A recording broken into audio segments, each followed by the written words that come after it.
Сайн байцгаана уу? 120-80 эрүүл мэндийн нэвтрүүлгийн шинэ дугаараа та бүхэнд хүргэх гэж байна. Өнөөдрийн нэвтрүүлгийг хөтлөхөөр студид сэтгүүлч Сарантвия, Ангаах ухааны доктор Зөвлөх зэргийн эмч Нарантвия нар ажиллаж байна.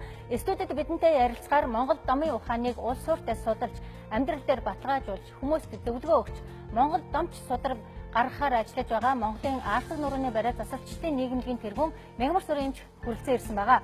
Ингээд Мегмар сүрэн эмчигээ хүлээн авцгаая.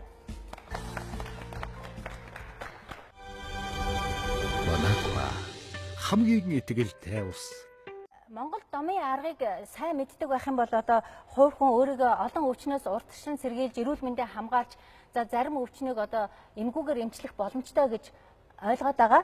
Монгол домын арга, Монгол ангаах ухаан гэдэг бол олон зуун мянган жилийн түүхийн улбаатай.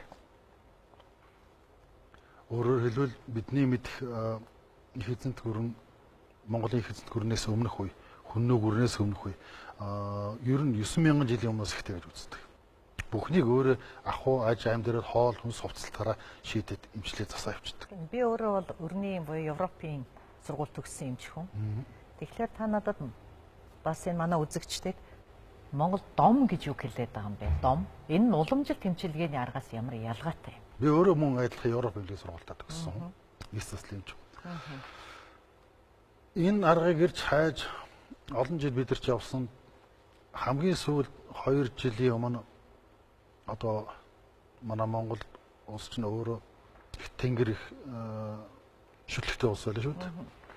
Тэгэхээр энэ үгүй болсон, устдаж үгүй болсон судар, устдаж үгүй болсон заах багш нар, тэрийг сурсан шавнар байхгүй болсон тохиолдолд яадаг юм гэхээр тэр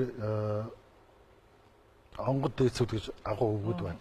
Тэд өөрсдөө улаарч дээр заларч буугаад тэр үедээ хийжсэн эмчилгээний арга, тэр үедээ хүн эмчилжсэн онол, энэ бүгдийг эргүүл зааж сэргээж өгсөн.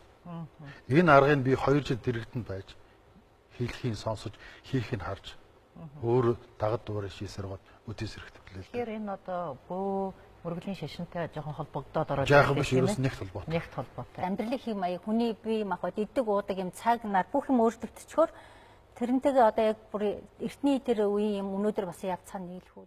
Өнгөрсөн зууны 50-60 он хүртэл монголчууд дандаа нүүдэлж явах амьдралаар амьдарч байсан. 1940-од оны сүүлээс 50-од оны ихээс суурин иргэншил рүү шилжиж гисэн. Хот суурин аймгийн дуу бий болсон. Тэнд олон хүмүүс бөөгнөр суурч гисэн. Энэ үеэс ихтэй нөгөө уламжлалт, нөгөө үлдэж оторсон жаахан арга барил маань бүр мөсөн. Устж ширгэж гисэн. Одоо амнаас ам тавьдсан хэдэн хилцүүг ярианууд л үлдсэн. Та өөрийгөө хүлээмжшөөрүүлэх, альва шинэ эмчилгээ оншилоо бүх юмыг л судалгаан дээр тулгуурлаад түүнийгээ хүлээмжшөөрүүлэхийн тулд мэрэгжлийн байгууллага, за тэгээ бүр төрийн байгууллага эднэрт бол хандсан байх хэрэгтэй байдаг. Та тэгэхээр энийг бас дэлгэрүүлээд ямар судалгаа хийж гэн, ямар үр дүн гарч гэн, хаагуур явж баталгаажуулав? 1997 оны үеэс Аалдаг нурууны барайсал гэдэг зүйлийг олж сонссон би. Ихэнх үедээ нэх ойшоосонгүй. Гэтэл энэ бодит амьдрал дээр маш их өндөр эмчилгээний үр дүн харуулсан. Хүн эмчлэхэд гарч байгаа үр дүн чухал. Эцсийн үр дүндээ хүн идэгсэн очирдаг. Тэгэхээр энэ үр дүн гялцд харуулсныг арга бол энэ Аалдаг нурууны барайсал арга. Та шилбэл үр дүн төрсөн ихтгэл үнэмшил гэдэг жиш та бас адилхан мэс заслын эмч өөрөө бас үл ошоодог байлаа.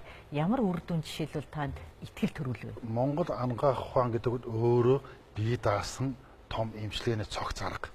Энэ арга тухайлан одоо монголчууд амьдарч байгаа энэ Азийн, Төв Азийн өндөрлөх хэсэгт энэ цаг агаарт тэр нүүдэлчин ахуй амьдрал ёс заншилтаа зогтсон эмчилгээний арга. Тэрнээс энэ аргыг хуулбарлаад хойд туйлын хүүтэн нөхцөл. Эквадорын бүсийн халуун оронд хэрэглээвэл үр дүн гарахгүй. Та асуулаач юугаар та нотлохооч. Намайг сургасан гэсэн. Байн шалган, уншуулна, асуун, хийлгэн хажуудаас суулгаж байгаа. Би одоо нэг өсний шалгалтаа өгж ш иргээд. Ингэж харилцсан ярилцсаар угаад тэрийгээ би өөрийнхөө ажлуудыг Аз зүнөрөө барьсан төв дээр эхлээд би өөр дээр шалгаж үзнэ. Дараа хамт ажилладаг нөхдүүд дээр шалгаж үзнэ. Ингэж шалгагдаад үр дүн гарсан тохиолдолд өвчтнүүд дээр хэрэгжилж байгаа. Өнөө хүртэл нэг гажиллаа гараагүй. Багш гэж ямар хүн бэ? За тэр хүн бол 2 жил суралцлаа гэж байна. 13 дугаар зууны үед амьдарч байсан. Их Монгол улсын Байран аймгийн их вит гэж бууралд байсан. Тэгэхээр биднэрт бол харагдахгүй гэсэн үг. Харагдахгүй. Улаач тэр бууж бид нартай ярилцсан гэсэн үг. Мэргэжлийн болон ямар нэгэн холбогдох байгууллагуудад та танилцуулж үзчихэв үү? Яг энэ аргыг чухамдаа өнөөдөр хүртэл мэргэжлийн байгууллагууд хандсангүй. Арц нурууны барилслыг бол их олон газар хандж байна. Тэр бол би 17 бараг 20 жил хийж байна тийм ээ. Ер нь дэлхийд дахинд өргөнд орох зарга шүү дээ. Дом руугаа орё хэдүүлээ тийм ээ. Дэлхийд дахинд ангаа ухаан хөгжсөн 3 үндсэн арга байдаг юм байна. Нэгдүгээр арга нь төрөг ангаах ухаан гэж. Төрөг ангаах ухаан буюу одоо энэ Европ ангаах ухаан. Аливаа зүйлийн бүтцийг задлан шинжилдэг. За нөгөө нэг хоёр дахь төрлийн ангаах ухаан бол нанхад ангаах ухаан гэж. За. Нанхад ангаах ухаан бол аливаа хүний биеийн хот төр жишээр ярихад түүний сууг судал бэлчрийг судалдаг юм байна. Одоо хийн замрыг судалдаг юм байна шүү дээ. Таван мах байдیں۔ 5 махад орно. 3 дахь чиглэл нь Монгол ангаах ухаан. Тэгэхээр Монгол ангаах ухааны одоо бусад ангаах ухаантай харьцуулахад ялгарч байгаа шинж нь юу гэхээр аливаа зүйлийн өвчний узуур шалтгааныг хайж болж байна. Толгой өвдөг одоо эмээсэн галт дурын онгочод толгой өвчин намдаах юм аваад байгаа ч. Нуруу өвдөг өвдлөөгөө юм аваад байгаа ч. Тэр бол өвдөл мэдэрч байгаа сэрлийг л зориуд дарангуй саажуулж байгаа болохоос гэтэл Монгол ангаах ухаан бол өөрөө чухам юунаас олж өвдөг өвд. Баруун уу зүүн өвдөг үү? Баруун мөрөө зүүн мөрөө? Ходоод илгүү? Бамбаа улчирхаа өнчин тарих уу? Ялгаат. Тань мэдхүн талаас нь ухаж зөв ойлгоогүй учраас тэр аргыг зөв хийдэггүй ч байж магадгүй. Жишээлбэл хүүхдийн нам гэмтчил өнөөдөр чинь Монгол ээж нар чинь тэгэл нэг янз бүрийн арга хэрэглэхдээ тэрийг яг үнэндээ тэнд нь ямар одоо нөгөө бие организмд нь юу нь болохоо ячаад хийж байгаа арга нь яаж тэрэн дээр нөлөөлөд эдгээгээд байгаа юм бэ гэдгийг ямар ч тийм ойлголт байхгүй. Зүгээр л мухар сохроор хүний хэлснээр л тэр аргыг ингээ хийгээл үзэхэр тэр бол бас үр дүн гарахгүй ч гэдэг юм уу? Магадгүй заримд нь санаандгүй байдлаар үр дүн гардаг ч юм уу? Нэрээ тийм байж гэх юм уу? Тэгэхээр өнөөдрийн таны ярианаас хүмүүс нэгсэндээ одоо тань мэдхүүн одоо эрүүл мэндийн мэдлэг боловсруулалтаа нэмэх талын мэдээллүүдийг илүү олж авах найдаад байгаа байхгүй. Тэгэхээр өөрөөр хэлбэл бид бүхний урд нь мэдэж байсан зүйл. Одоо сургын дөнгөж сонсч байсан зүйлийг яг ямар учиртай гэдгийг тайлж байна. Аяга долоох нь хоолойн элдв өвчнөөс сэргийлэх үр дүнтэй арга болдог. Хоолой өвдөж халуурч байгаа үед хөлийг уртаар гаргуулж дээш хамрын үзүүрт доош доод ирүүнд нь олон дахин хүргэх.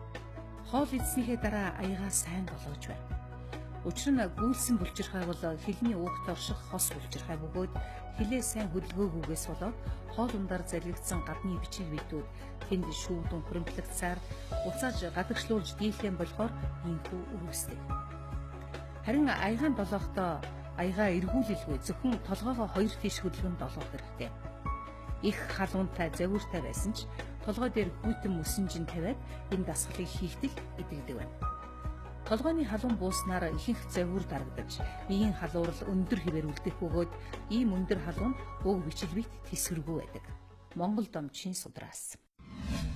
Тэгэхээр энэ бол өөрөө Монгол анх хонгол чинь тийм агуу мэдгэж байгаа. Маш энгийн зүйл дээр маш энгийн тогтчихдаг. Тэрний учрыг нь олоод тайлчих юм бол идэгчж болдог, өвчин тусахгүй ч гэж болдог. Ийм боломжтой. Уруулаа одоо ингээ хилээрээ нар зүв 7 удаа тойруулаад долоогоод тэгээд тэр шүлсээ залгих юм бол тэр одоо хоолойны өвчин билүү ам гэмтэх өвчин айлын гэсэн аманд өөрөө 7 удаа эргүүлэх юм уу тийм 7 удаа эргүүлэхэд хор дарагч шүс ялгардаг. Тэр хор дарагч шүс тэр амны гэмтэж байгаа бичлэгтүүдийг устгах үйлчлэгтэй. Та нэг хэлцүү мэдэн шүү дээ. Монгол газрын хүн чон хой шахаа 7 хор гэдэг гэж. Тэр хор эдгээд шүсээ ялгаруулж гаргаад тухайн тэр шүсээр л оож байгаа. Тэрээс амандаа гоо шүсээд л оож байгаа хэрэг шүү. Ийм учиртай. Өөрөөр хэлбэл ингээд тайлбарлаад очихор чинь хүн их ойлгомжтой бол. Тэгээ энийг өөрөө хүн давтаад хийгээд эхлэх зэрэг эдгэрэл нь тэр дөрөв харагдаж байгаа учраас хүн өнөмшлөх сайтай болж байна. Тэгэхээр миний хувьд болохоор жишээлбэл бид нар хоолойны өвчин бол одоо стрептокок гэдэг бүр нэг үүсгэгч нь тодорхой юм хэлээд нэг тодорхой тийм нэг жижиг биед эний чи өвтгөө дөрвсүүлээд тэгээ эний чи устгадаг бас антибиотик юм нь тодорхой байна гэж гарцсан байж тээ. Та одоо ингээд хилээ 7 удаа эргүүлээд тэгээд тэр нь эдгнэ гэж хэлэхээр их хол сонсогдоод байна л да. Тэгэхээр таны одоо энийг уншаад ямарваа нэгэн уншаад ойлгоод туршиж үзчихэйтэл туршиж гэж хэлээ л да. Одоо хэрэгжилж үзэж байтал ямар нэгэн сөрөг үр дагавар гарах юм уу? Эсвэл эмчилгээ үр дүнг бол хариуцлага яаж тооцох вэ? Сөрөг үр дагавар гарах ерөөсө боломжгүй. Жишээлбэл энэ аргыг би 2 жилд өөр дээр хамтрагч дээр хамт ажилтдаг залуучууд дээр туршиж үзсэн. За ямар аргыг та тэгээд Монгол ангаах ухааны эмчлэх урлагийг эзэмсэн хүмүүсийг домч гэж нэрлэдэг. Домч. Эмч домч гэж ярьдаг. Домч гэж тийм. Эмч гэдэг бол өвчтний хорыг эмийн хороор идгээд усуудаг хэлдэг. Тийм үстэй. Одоо орчин цагийн эмчнэр өвчний ялгаруулж байгаа бичил биетнүүд янгууд ялгаруулж байгаа хорыг эмийн хороор дарж байгаа усуу. А домч гэдэг бол Монгол ангаах ухааны эмчлэх урлагийг эзэмссэн өвчний уул узуур шалтгааныг хөөж олоод тэндээсээ хөөж засдаг усууд хэлж байна. Тэгэхээр Монгол домчид нэг ийм 3 чадвар байх хэрэгтэй гэж үздэг. Нэгдүгээрт барай заслын наацхын мэдлэгтэй байх хэрэгтэй гэж. Хоёрдугаар шаардлага нь тангийн наацхын мэдлэгтэй, там барих чадвартай байх хэрэгтэй. Гуравдугаарт дасгал хөдөлгөөний мэдлэгтэй байх хэрэгтэй гэж. Мэдээлэл технологи өндөр хөгжсөн өнөө цаг үед интернет, утасгүй харилцаа холбоогоор дамжуулж хүн болгон маш олон мэдээллийг олж авах боломжтой болсон. Тэрэн дундаа манад маш олон эмчилгээний арга барилууд гаднаас орж ирсэн би. Бясалгалын олон урсгалууд байна, тийм ээ. Хөдөлгөөний олон урсгалууд байна, барай заслын олон урсгалууд байна, тангийн олон чиглэлүүд байна, тийм ээ. Зүү төндрийн олон чиглэлүүд байна. Энэ мэт олон урсгал. Гэтэл энэ дундаас одоо бид нар төөрөөд нэг тийм олон энд Хятад, Төвд, Орос, Европ, Монгол гэсэн ийм олон юм самардаа тэр дундаа нэг тийм одоо ирлиз маягийн нэг уламжлалт тэмдэг чинь тийм ирлиз маягийн шинжилгээ болж байна. Туслын тариа хийчихэл байдаг, судас тариа хийж л байдаг, тан өгжл байдаг. Химийн бодисоор хийсэн имээ уужл байдаг. Одоо учир зүүн олдох байсан юм. Яв устгалаа зөвлөж л байдаг. Тийм. Тэгэхээр одоо эндээс бид нар цэвэр Монгол ангаах үүдэг имийг шүүж гаргаж авч байна. За Монгол домчууны хийж чадах 3 гол үйл байдаг. Түүний нэг нь барай заслыг сурах хэрэгтэй байдаг. Ойр зургийн там барь сурах хэрэгтэй байдаг. Ойр зургийн хөр засах дасгал хөдөлгөөний сурах хэрэгтэй байдаг. Ер нь Монгол домчсор эртнээс там барихтаа элдэн өв сурмалыг төгж түүний хорооч чанарыг дарж төв удснаас махан там барихыг илүү чухал үздэг байсан. Тэгэхээр энэ хүнсэнд хэрэгжилж байгаа аргаа өөрчлөөд тодорхой тун хэмжээнд тааруулаад хэрэглэхээр энэ бол там буюу тэр бийд байгаа хотоод гэдсийн замд байгаа цуснд байгаа яс үеинд байгаа хорыг зайлуулах эми хийж нартай болж өрдөг гэсэн. Малын илгийг чанаад идвэл хоол хүнс болчдөг. Өөрийгөө тэжээгээд бодис солилцоонд ороод эрт тодорхой эрчмийг задлаад би нөхөн төлжих оролцоо авчдаг. А гэтэл илгийг нарийнхан хэрчээд буцас усанд дөнгөж дүрээ борлуулаад шүүрхий идвэл хор тайлах там болчдөг. Малын уушгийг чанаад идэх юм бол энэ хүнс болчихдог. Хэрвээ малын уушгийг хатаагаад босдод хавар идэх юм бол энэ хүний тамирт ихээс сэргийх там болж өрдөг. Нэгтэйгүр дан малын уушгийг зөөлөн галж чанж идэхэд энэ бол биед байгаа хорыг тайлах ерөндөг болж өрдөг. Цуснд байгаа хорыг. Өөрөөр хэлбэл бид ярьдаг шүү дээ. Одоо согтуур хундаа их хэмжээ ирсэн дараа маш бие өвдөж шаарддаг. Гэтэл шаардсан яах ёстойг бол уушгийг зөөлөн гал дээр чанаад шүтийн нуугаад жарж ажиллаж идэх ёстой. яаж идэхээр 60 удаа ажиллаж идэх ёстой. За. Энэ тохиолдолд шар тайлах. Шаргч хор шүү дээ. Өвчлөлийн тодорхой шатанд л үр дүн өгөхөөс ш одоо бүр хүн одоо анхаарахгүйсээр гаж хөндрүүлчихсэн тийм шатанд бол бас дийлэхгүй тийм өвчин байна. Тийм учраас Түрэг анагаах ухаан, анхаар Монгол анагаах ухаан зэрэгцэн оршиж байгаа тэр харилцан биенээсээ хэрэгтэй зүйлийг сурч авч идэг. Уцааж өгж идэг. Төв Азийн чэйжинд оршиж байгаа жилийн 4 улиралтай одоо хасах 30-аас нэмэх 30 хэмээн агарын хэлбэлзэд оршдог хүмүүсийн амьдрал ах өмс идэж уух зүйл шал уур. Гэтэл дулаан зүгийн экваторын бүсийн ойролцоох урд зүгийн орнууд чинь жилийн 4 улирал байхгүй 2 улиралтай. Ийм газар чинь дулааны улирал их учраас тэнд голцоо халуун дулааны өвчтөг болдог. Идэж ууж байгаа зүйл нь дандаа ургамлын гаралтай зүйл. Тийм үү? Өөх төстэй зүйл бараг хэрэглэдэг шүү дээ. Давс чихрээ хэрэглээ энэ газрууд өөр. Тэгэхээр энийгээ бид нар Монгол анагаах ухаан гэдгээрээ тайлбарж авч үзэхгүй бол дүн өвлийн хүүтнэр одоо бидний эт дуртай нөгөө халуун байгаа шүү төрөлдрийн амтсан халуун байгаа. Энэ чинь өөрөө халуун бүсийн орнуудад хит халуун нөхцөл тэрийг идж байж цагаан будаатайгаа идчихэд дотор бие эрхтний хөргөд сэрүүцүүлдэг арга болохоос биш ийм эдрэг 3-9 татчихсан Монголд тэрийг идээд явал дотроосоо хөрөөд гаднаасаа хөрөөд ос өсрөн шүү дээ. Олон янзын өвчин үүснэ. Тэгэхээр эд шууршны ялгаа гэдэг энд их гарч ирдэг. Бид хаана амьдарч явна нөхцөлд амьдарч байгаа хинбэ гэдгийг хэлж мэдэх хэрэгтэй. Тэр үндсэн төлөв байдлаа мэдчихээд тэр төлөв байдлаа жамдаа захирагдаж амьдрах хэрэгтэй.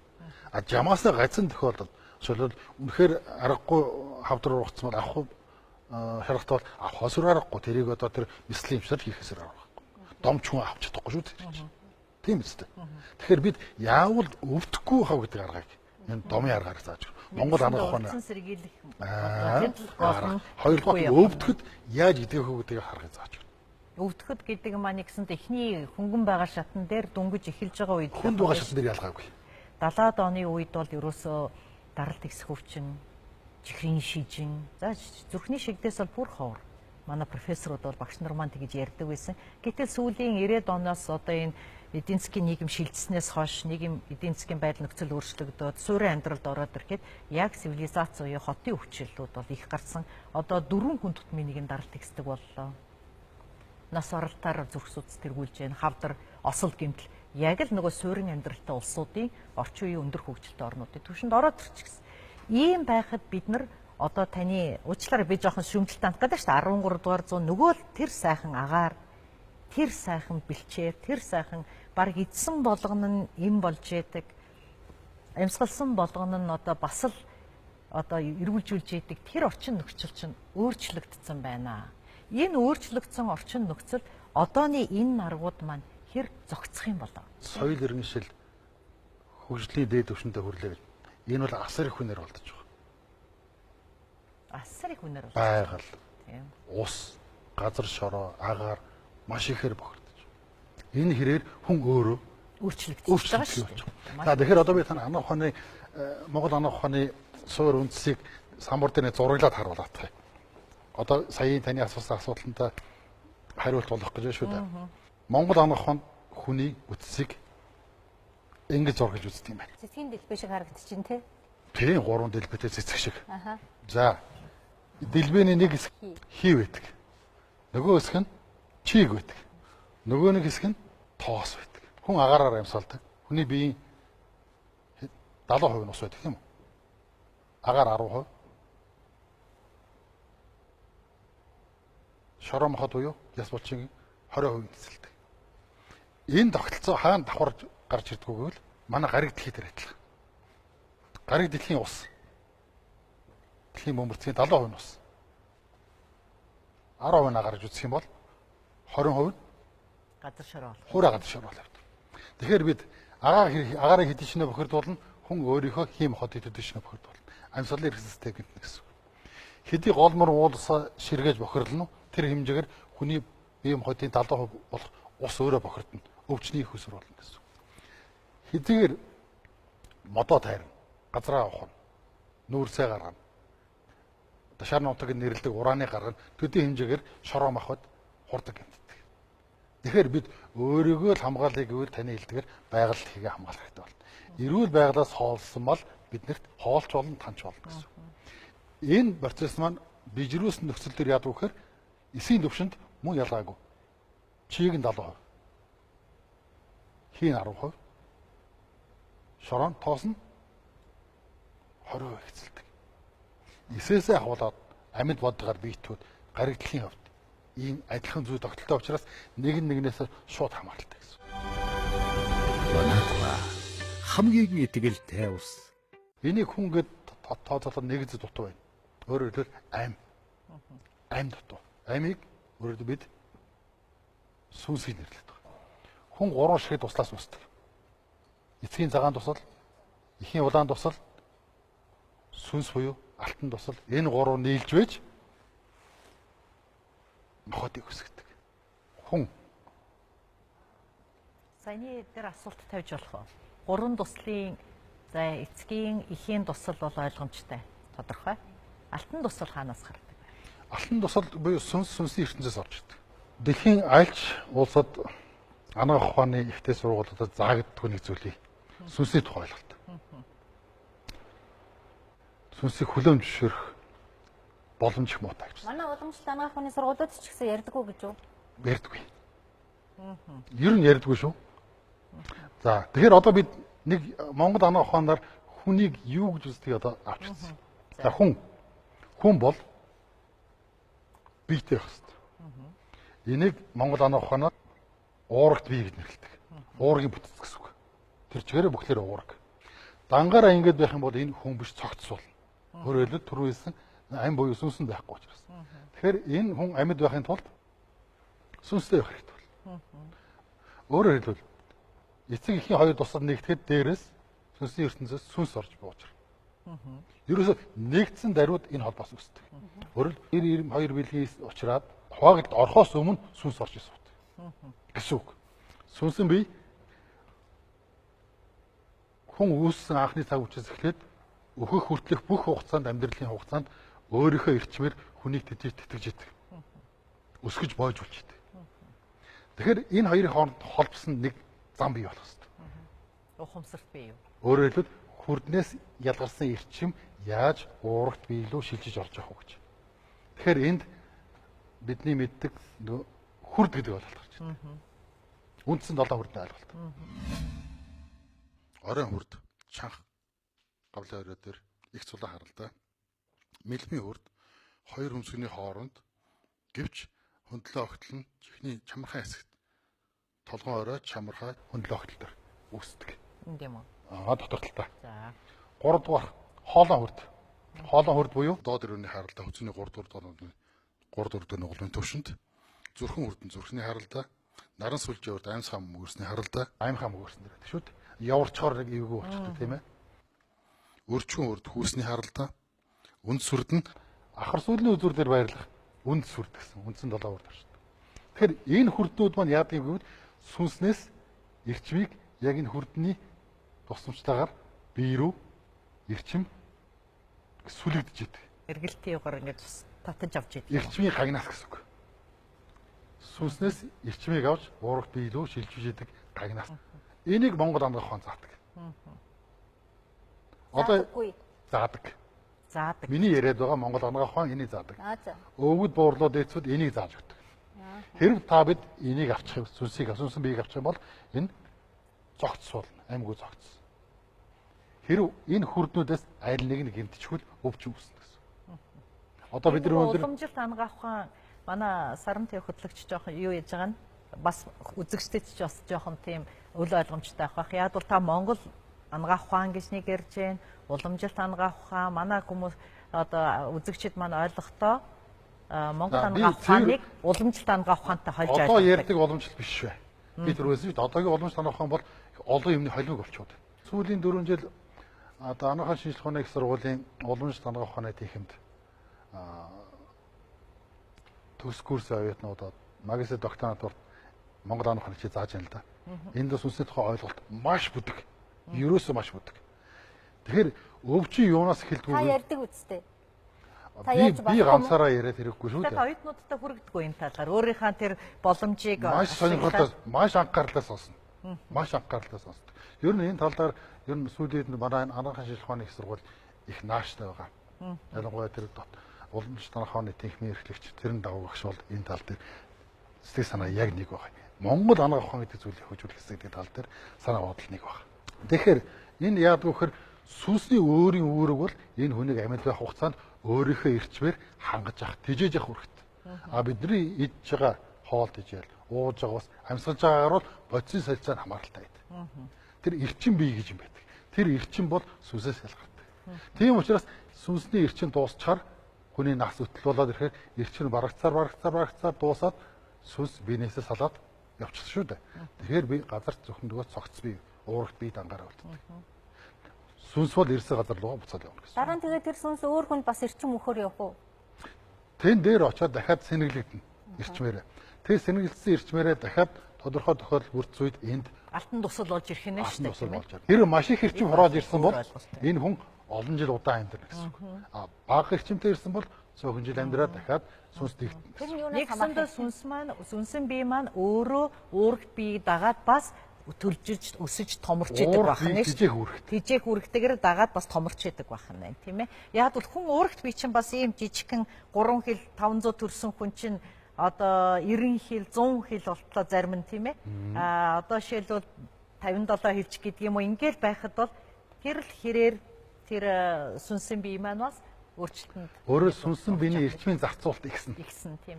Байх ёстой жингээсээ илүүдэлж интэй байхад сүнсэн биенээс маш их эрчим татна. Өөрөөр хэлбэл хорц зуршил гэсэн хүний. Маш их арх уудаг. Маш их даардаг. Өдөр шөнөгүй ажилдаг. Өөрөөр хэлбэл нэгж хугацаанд сүнсэн биенээс тодорхой эрчим авч зарцуулах хэрэгтэй. Гэтэл тэр нэгж хугацаанд авах эрчмийг нэгж хугацаанд 3, 4, 5 нэгжээр илүү эрчим аваад ахаар сүнсний эрчмийн хорогдолд ороод тэр хүн наслах наснаас богино наслах гэсэн. Тэгээд нэгсэндээ өвчин зовлон олоод тэгээд тэр маань нэгсэндээ энергийн эрчмийн зарцуулалтаа хит зарцуулаад хугацаанаас өмнө өвчин зовлон олоод гэдэг нь тустай ойлголт. За. Ерөөсөө энэ хүний амьдралын туршид зарцуулах эрчим богино хугацаанд их хэмжээгээр зарцуулчихаар нас нь богино содор гэсэн. Тэгэхээр эрүүл амьдрах хөвшил гэдэг чинь тэр л дээ. Манайхаа хамгийн итгэл тайвс. Монгол домд судар дээр бичигдсэн Монгол ан ухааны 3 тулгуур үзлэгч байдаг. Тэр нь юу гэхээр хүн өвчин тусахгүй байх 3 арга зааж гэсэн. Нэгдүгээр хүн зөв амьсгалж явах хэрэгтэй. За энэ бол батлагдсан. Хоёрдугаарт хүн зөв хооллож явах. Гуравдугаарт зөв унтаж амрах хэрэгтэй. Ерөөсөө хялбархан 3 унтсан зарчим. Өгд эцсийн юм загсан сургаалт шүү дээ. Та нар амьсгалах цагаа хизээч хүндвтий үг. Та амьсгалж байхад тэр цагаа чи хүн хумсгахгүй. Тэр 15-20 минутын амьсгалтыг та огт өөртөө зориулчих. Бусдад бүх зориулж. За одоо бүгдээрээ нуруугаа цэг суугаад амаа жимээж жагаад хамраараа уртаар гүнзгий амьсгаа чижлийн хэсгээ тэлтэл аав. Гүйц тэлтэл аваараа. Авсан амьсгаагаа хамраараа буцаагаад зөөлөн гаргахтаа чижлийн хэсгийг хавчитал уушгинд агаар ойлголоо бүгдийг гаргах хөөж. Тулт нь гарга. Дахиад буцаагаад хамраараа уртаар чижлийн хэсгээ тэлж гүнзгий амьсгаа. За энэ үйлдэлийг 1 минутын турш хийгээд үзлээ. Энэ амьсгалын дасгалыг зөв хийхээр бүх зах хязгаарын судалд маш хүчтэй даралтаар хүчил төрөж очиж тижэл өгдөг. Бидний үзэж байгаагаар бол хит бас ийм их гүнзгий амьсгал аваад хийх бол гипервентиляц буюу хит агааржилт гэж болдог. Хит агааржилт болоод уруул бадараад хурууны зүрүүд чимчигнээд идэргээд тэгээ ингээд бас эхлэхээр сүүлдээ олон дахин ингэж амьсгалаа авах ийм одоо зуршилтай болоод тэгээ тухайн хүн маань энээсээ болоод бас толгой эргэх бас эвөрх таны одоо хэлээд байгаа тийм болдгоо юм гээд бас энэ талаар бид нарт бас зааж ярьдаг л да. Ууланд алхахад маш их хийдэг болсон тий. Одоо амьдралын хэм маяг бас их өөрчлөгдөд алхагчдын клубүүд монголчуудын хувьд давуу тал байдаг. Ерөөсөө суурин амьдралд ороод 100 жил болоог байна. Тэгэхээр урд өмнөх бидний өвөг дээдсийн тэр мэдээлэл нүүдэлчин тал хэрд амьдарч байсан тэр амьдралын мэдээлэл яс тусна хадгалагдчихдаг. Тэрийг санаа зүнс ирээд байдаг. Зүнс ирсэн учраас одоо Улаанбаатарчууд бүгд богд уулуургаж алхдаг болсон. 100 болохоор л бүгдээ хөдөө гараад авчих тийм ээ. Малтай айл дээр малгын уул хадаад тэнэвчдэг шүү дээ. Энэ зүн мэдрэмжийн сэрээд байгаа хэрэг. За хоёрт харга. Хоёрт харга зажил харга гэж хоол идэхтэй байна шүү дээ. Тэгэхээр альва төрлийн амьтны гаралтай уурглаг зүйл буюу махыг идж байгаа тохиолдолд хүн заавал 45-аас 60 удаа аманд орсон махыг зажилж залхих хэрэгтэй. Бид хүнсэндээ ургаж байгаа өвс ногоо болон амьд амьтны амийг тасалж идэв. Гэтэл байгаль дэлхий дээр амьд бүхэн амьдрахыг үргэлж хүсэж байдаг. Хүнс болж байгаа ууралд бидний биед орж хүний биеийн уургийн бүтэцтэй тэрсэлдэж эхэлдэг. Энэ тэрсэлдээ байн үргэлжлэн явагдсанаар хүний биеийн уургийн бүтцэд эмгэг өөрчлөлт гарч өвчин гэж нэгэн зүйлийн жатга хүний биед биелэн олж аажмаар өвчлүүлдэг. Идэхгүй бол хүний биед бодисын солилцоо эд эсийн нөхөн төлжилт явагдахгүй өлсөж өгөх гээд байдаг. Тиймээс энэ жатхын үйлчлэлийг үгүй болгох арга нь зажилж идэх хэмээх Монгол арга юм. Монголчууд амьтны гаралтай уургийг 45 удаа зажилж байгаад залгиж байна. Ургамлын гаралтай уургийг 35 зажилж байж залгив гэдэг нь учиртай. Ингэж зажилснаар уг уураг маханд байгаа жатга задарч эрчмийн бүрэн алдан зөвхөн хүнс тэжээлийн чанар нь үлдээдэг байна. Монгол домчийн судраас. Хоол идэхдээ чимээгүйд хүнтэй юм яар бити яар. Одоо урвал зураг дараад үзэж болохгүй наа, компьютер шагааж болохгүй наа, утсаар ярьж болохгүй, ном уншиж болохгүй. Тэр хоол, тэр аяа хоолыг идэх 15 минутыг зөвхөн өөртөө зарцуул. Тэгж чадвал эрүүл болно гэж. Эрүүл байж чадна. Юу идэж байгааг мэдэхгүй. Дутууд ажлыг эцэс болоод өвч өсөд байгаа шүү дээ. За 3 дахь арга бол зүүн унтаж амрах арга байна. Зүүн унтаж амрахын тулд бид Монгол гэрийн өвд урагшаа харсан, хоймор нь хойшоо харсан байдаг. Хүний толгой хойд зүгт харж унтах хэрэгтэй. Алтан газар чиглэж. Тэгэхэд хөл урагшаа чанга урагшаа жигдэнэ гэсэн үг. Өөрөөр хэлбэл дэлхий байна. Дэлхий тэглийг хазгаа шүү дээ. Алтан газруудны чигэд толгойг хоош харуулж унтснаар хүний бөөрөнд өгөх сорон зан маш их ихтэй ажилтдаг. Бөөрийн өвчнөрөө өвдөхгүй гэсэн үг. Ямар учиртай вэ гэвэл хойд өмнөд туйлын сорон зан орон, өндөр давтамжтай хүнд сорон зан орон, нам давтамжтай хүнд сорон зан орон, хойноос урагшаа нам газар доогуур, өндөр давтамжтай хөнгөн сорон зан орон, урдаас хойш зэрэгцсэн урсгал явчихдаг. Энэ урсгал дунд ороод чигийг бариад өвчгөр хүний сорон зан хэмб зөвчгтэй ажиллаад бөөрн байшингуудад тэгээд одоо яг тийм боломж үнэндээ байх болох. Суурин иргэжлийн хамгийн балгтай тал нь энэ. Жажилж болдгоо, амьсгалж болдгоо, унтаж болдгоо тийм ээ. Тэгэхээр Монгол тийчэнтэй энэ нүүдэлчин арга чинь. Монгол гэрт хизээч хүн өдрөг гарч унтдаггүй шүү дээ. Ерөөсөл. Тэгэхээр анханасаа энэ хороо дэлхийн амьдралын жайгсан зогсож амьдсан аргыг Монгол арга гэж нэрлэдэг. Тэгэхээр энэ анаа ухааны мэдлийг өгөөд байгаа учир нэ. Хэрвээ таны хор толгой эргэж болдгоо та гудсаа газар тавиад хойд зүг рүү толгой харуулж унтаач ял гэсэн үг. Ирэх жил битэн жил гарах судраас уншиж ойлгох мэд боломжтой. Тэр судар ямар учиртай судар байна вөхөр Монгол домчийн арга ухаан, онцлог арга, засах арга, илэршүүлэх арга, энэ бүрдсэн сэргийлэх арга, энэ бүхний сүүлийн 2 жилийн хугацаанд одоо судар ном болгон хэлүүлэхээр хичээн зүтгэж байна. Одоо энэ үйл маань удахгүй дүүрнэ. Үндсэндээ бидний тавьж байгаа зорилго Монгол дээдсүүдийн шаардж байгаа шаардлага бол 7 настай хүүхэд буюу бичиг мэддэг хүн уншихад ойлгохоор бүх зүйл энгийн байх хэрэгтэй гэж. Нэгдээд. Хоёрдоо юу гэхээр энэ судар маань нэгэнтээ хүний аймнаас эрүүл мэндтэй холбоотой учраас өг үсэг бүх зүйлийг их удаан хугацаагаар нэхур задлан шинж дүгнж бичиж байгаа.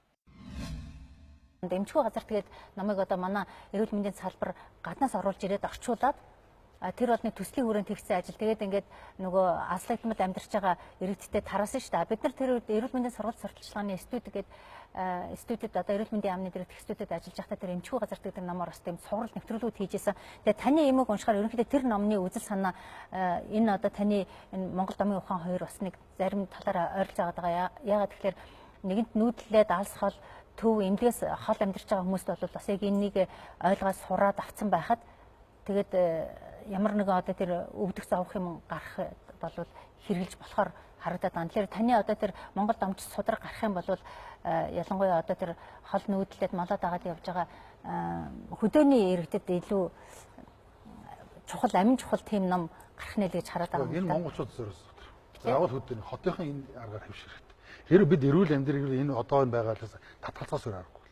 Гэтэ мэдээж авшин амьдарч байгаа ахуй нөхцөл өнөөсөө татгалзахаар баггүй. Гэхдээ хүн өөрийнхөө аль болохоор болцоо нөхцлөөр л энэ бүгдийг хэрэгжүүлэхийг хичээгээрэй л гэж бол бид зөвлөх юм байна, тийм ээ. Монгол домч судраас ишлэн оруулсан Монгол домч энэ нүүр хуудсан дээр дурдгдсан нэг мэдээллийг та нартай хүргье. Монгол ангаах ухаанд гар хөлийн хуруунуудын хүмсаар биеийн ясан язгуурын буюу үндэс хүрдний сүлэлдэлгээг явуулдаг гэж үздэг. Өөрөөр хэлбэл биеийн бүх эвэрлэг бүрхөвчүүдийн эрчмийн сүлэлдэлгээг зохицуулдаг. Тиймээс гар хөлийн хүмсийг битүүлж удснаар эсвэл давхар хүмс нааснаар эд эрхтний үйл ажиллагаа хямардаг. Иймээс хүмсаан будахаар бол хүмсныхаа талаас дээш хэсгийг л хуулах хэрэгтэй. Хүмсний үлдсэн талаас дээш хэсэг нь амьсгалах нэгжгүй өндөгний хамгаалалт болдог. Тиймээс эхлээд хүмсаа сайхан тэгшлээд махын сайхан янзлаад амьсгалах боломжоор бүрэн хангах хэрэгтэй. Хүмсний өөгт байх цагаан хэсгүүд ил харагдаж байх тусмаа сайн. Хүмсний агаарын солилцоо алдагдахад ясан таслагчууд нурж унан яс хуграмхай болдог. Үүнийг ясны сэргэлжилт гэх бөгөөд энэ үед хүмсний өгийн цагаан алгуулах эсвэл хэмжээгээр багассан байдаг. Ясны сэргэлжилтийн үед үхрийн булганы ясыг чанаж чөмгийн ташин нар салхинд хатаагаад уталж тэрэмтэд ясны гурил гарна. Түүнийг 2 дугаар гурилд 4-1 харьцаатайгаар хольж хоолндоо хэрэглүүл ясны сэргэлжилтийг өтөр түргэн эдгэх боломжтой. Монгол домчийн судраас. За домч хүний эзэмшигчтэй 3 чадварын нэг нь бол бариас хийсвэр арга байдаг. Энэ аргыг одоо Монголд харьцангуй сүүлийн 14-5 жил өргөн төлөөр хэрэгжилж байгаа. Одоогоор бол бид Арцэг нурууны бариас гэж нэрийддэг боловч угтаа бол Монгол өвөг дээдсүүд домчнор маань сав орчлын бариас гэж нэрлэдэг байсан байна. Сав орчлын бариаслаар дээшээ харсан сав болох Арцэг, доошоо харсан 2 сав болох Чэжнэ Хингэрцэг, гавал нэсний барай гэдэг. Энэ 3 сав орчлын барайг хийж биеийн тэгш шимийг тэнцвэржүүлж өгснөөр хүн эрүүл бол яларших үндэс болж өгдөг. Ингээ харж хад бол дард нухаж байгаа энэ тэн дард нухаж байгаа мэт хараадвч яг үнээрхтэй түрүүний бидний ярьсан үндсэн 7 хүрдний маань заягч буюу туслах хүрдүүд 108 хүрдүүд тэр 108 хүрд бүрийн орших цэгүүдийг дар засаж байгаа энэ аргаар. Илийг гимтэйгээд байгаа. Ходоодыг гимтэйгээд, зүсийг гимтэйгээд байгаа. Уушиг, бөөрийг гимтэйгээд байгаа. Энэ гимтлийн гаруул нь юу гэдэг юм хэр түрүүний миний зурсан тэр үндсэн 7 хүрдний наран сүлжээ хүрдний гимтлээс болж үүсдэг. Тэг эрчмийн дутагдлд орсон зүйл дээр гадны биет үүрлж өсөж үндийг үржихтэй хямархан байдаг. Тэгээд гимтэйчдэг. Энэ төлөвийг анзаарч ухаж үзээгүйгээс ийм шууд нөгөө нэг тэр орчмын анхаар илүүдвэл тайран дутуудвал дүүргэн гэдэг зарчмаар яваад байгаа. Тэгэхээр одоо монголчуудыг бүгдийн илэгц содоодны өвчнөөс бөөрийн өвчнөөс эмчлээс эргэлээ гэвэл наран сүлжээ хүрдийг яаж ажилтгийг, хаана байрладгийг, ямар өнгөтэй хэлбэртэй дүрстэй, юугаар өдөөгдөж итгэвчээд, юунд дарагдаж сарнж идэг энийг мэдэх нь чухал. Наран сүлжээ хүрдэнд хамаарах. Заягчийн 27 хүрдийг засахдаа хамгийн энгийн жишээ авъя гэвэл энэ байр заслаар наран сүлжээ хүрдэнд хамаарах уушгины 2 хүрд, элэг цэсэнд ходоод нь 1 хүрд, баруун зүүн бөөрийн 1 хүрд. Ингээд үндсэн 6 хүрдийг зөвхөн энэ байр заслаар засч болдог.